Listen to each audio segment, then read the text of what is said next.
Hi there, this is Geoffrey West with a Green Print for Life on another sunny day. Given everything that's been happening around the world, in Canada, in Ontario, and across the Parry Sound Muskoka region, I felt it might be a good opportunity to do a bit of a refresher course on what the Green Print for Life can bring to the region and perhaps even on a larger extent to the country and maybe the world. We're seeing a lot of government officials right now who are hiding from the public. They really aren't coming out in the way that one might expect a leader to be present if this really was a national emergency or even a global emergency. And that raises a lot of questions, at least in my mind it does, because I really feel that leaders should be setting the example. If they're the ones who are empowered to represent the people, they need to be out there acting on behalf of the people. Now, I've been hinting over a long period of time that there are corrupted forces existing in many levels and many branches, institutions that are a part of our normal everyday society. So the Green Print itself is a nonpartisan vision.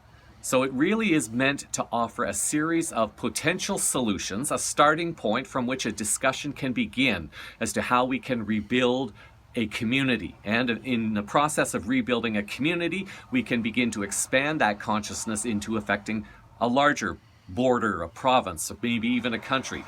So there is this larger shift happening in human and planetary consciousness right now, and that is supporting the whole idea of creating a better world that people are now starting to realize that we need. And finding that way to empower that has to start within people. And this is why I've been doing my work with the Green Print for Life, to educate people about the power that you have within yourself, and the fact that governments, media, religion, and other institutions are seeking to take that power away from you. It's in their interest to keep you divided from your family, to keep you divided from your loved ones who are in seniors' care, who are in hospital, to keep your kids divided from you, by having them vaccinated at school. We're seeing multiple agenda playing out on many different levels that are designed to divide and keep people in fear. The Green Print for Life ultimately is a tool for empowerment and recreation, to try to bring the essence of what humanity is back together. And this is why the Green Print for Life is being met with so much resistance. Over the many years that I've been doing research for this Green Print for Life document, I've collected links on multiple different areas. And in the process of doing that, my mind began to explore the domino effect. Now, many of you have probably set up dominoes at some other point in your life where you position the dominoes, and then when you touch one, they just keep knocking them all down. So when I began to envision the Green Print for Life, I looked at the overall goal, and I said, well, what has to happen first to achieve that goal?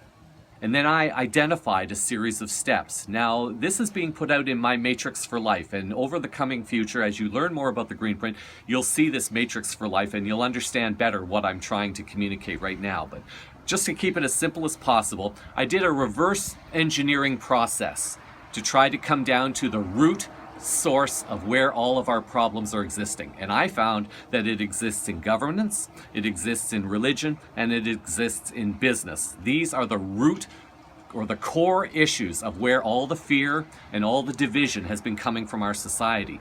So in the process of educating people, I want people to find their inner power. I want them to know how powerful they are and how worthy they are of having a better life. A life that is being taken away from us by corrupted interests.